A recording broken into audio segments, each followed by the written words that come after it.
The name Auckland refers to both the city and the region, which stretches roughly from the Bombay Hills in the south to the Whangapaparoa Peninsula in the north. The city itself sits on a narrow strip of land between two scenic harbours. It's quite simply stunning and well worth basing yourself here for at least a few days. Down in the trendy viaduct area of the city, Sophie caught up with Mark Brent to get some ideas on what to see and do. Well, we've got a great landscape. We've got probably the most historical city in New Zealand, with Waitangi in the Northland as well. Auckland was the second capital of New Zealand. But you know, we've got 48 volcanic cones, over 50 islands out on the harbour, and you know, great sailing. There's 2 rainforests within about 30 minutes, so lots of mountain biking and tramping. And what's the shopping like in Auckland? Oh, there's boutique shopping. It's a home of New Zealand's fashion, probably. A number of the big labels are in High Street and Vulcan Lane. And what about the nightlife? Is that quite good? Oh, I like to think so. You know, it's the largest city, so it comes with the largest nightlife as well. The viaduct area is a great central location and home to one of the city's top hotels, the Hilton. Right on the waterfront, the hotel combines contemporary design and excellent facilities, making it a great base for a stay in Auckland.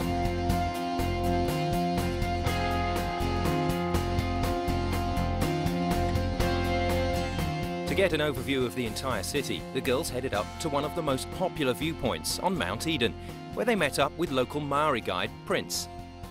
Welcome. Mai hau, mai tōku kāinga hoki. From my people in the village and from myself, welcome also to the sacred mountain, Mountain of the Faux Tree, or Maunga Faux. This area, or the Waitemata Harbour, at one stage was pretty much for about a 300-year period like a motorway or a highway for canoes, waka. When the people of Ngāti Whātua were here in this area, how they would alert each other to presence on both harbour heads. On the Manuka on our west and on the Waitemata on our east, there were 3 major ways, 3 different ways, and one of those ways works much like the Australian woomera. It's very subtle, but on the wind it can carry, the sound of this thing can carry quite literally throughout the whole valley or throughout the whole isthmus itself.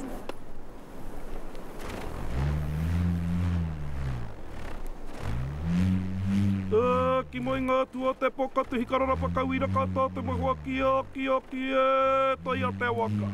Ki o e toi a te waka. Pōuri, potango, pekere, pekere, rai, mawai. To see Auckland properly, you need to get out on the water. And how better to do it than on board the Team NZ America's Cup yacht. This was got to be raced in San Diego in the America's Cup in 1995. Right. Like I said before, it was wheels and on a racetrack, it'd be a Formula 1 racing car. So how many of these boats are there? You operate 2? Well, we've got 2. There's like 84 of them in the world, but they're fairly unique. There's not too many places in the world you can do this. Yeah, fantastic. So to people coming to Auckland, would you say this is one of the must-see things? Oh, I reckon so. City of Sails, you've got to go sailing. Yeah.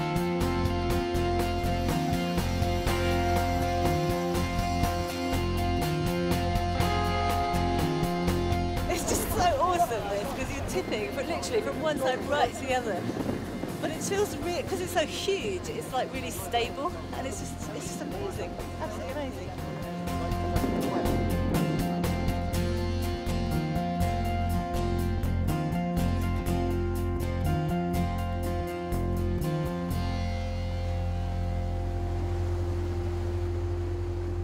Getting out to the surrounding islands is very easy on the network of local ferries.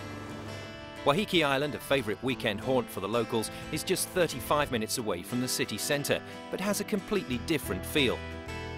Down on one of the beautiful beaches, Sophie caught up with local guide Jenny. Wahiki, it means cascading waters, and it's just, 35 minutes from downtown Auckland. People enjoy the boat trip over here, and then once they get here, they have a lot to offer.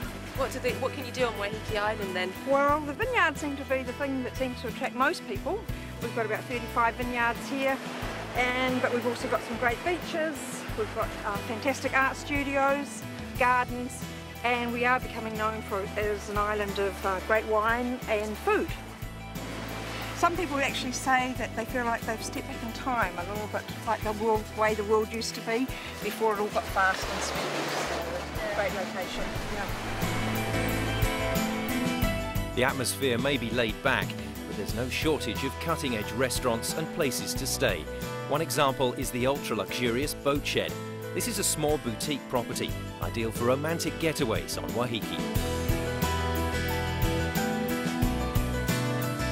At Stony Ridge Vineyard, the girls met local wine grower Steve.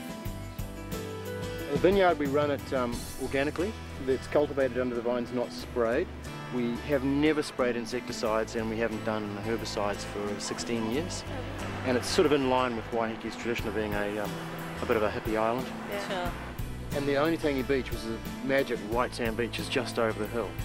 So when visitors come here, they love the whole idea of being able to go to the beach, you know, and then come to the vineyard and drink wine, and then go back to the beach, and then leave the beach and come back to the vineyard and drink wine. And you can do that for days. Beyond the city, there are numerous day trips or places to include in a touring itinerary en route to another region. Heading north, the girls opted for horse riding on Pakiri Beach near Warkworth. We are an hour and a half from downtown Auckland City and then 2.5 hours to the Bay of Islands. Right. So we're fairly well in the centre. Yeah, so for anyone going Auckland up north, this is a great stopping off point. Yeah, and it's not very far out of the way and it's worth it. You know, the views and the countryside Definitely. and the riding are all worth it.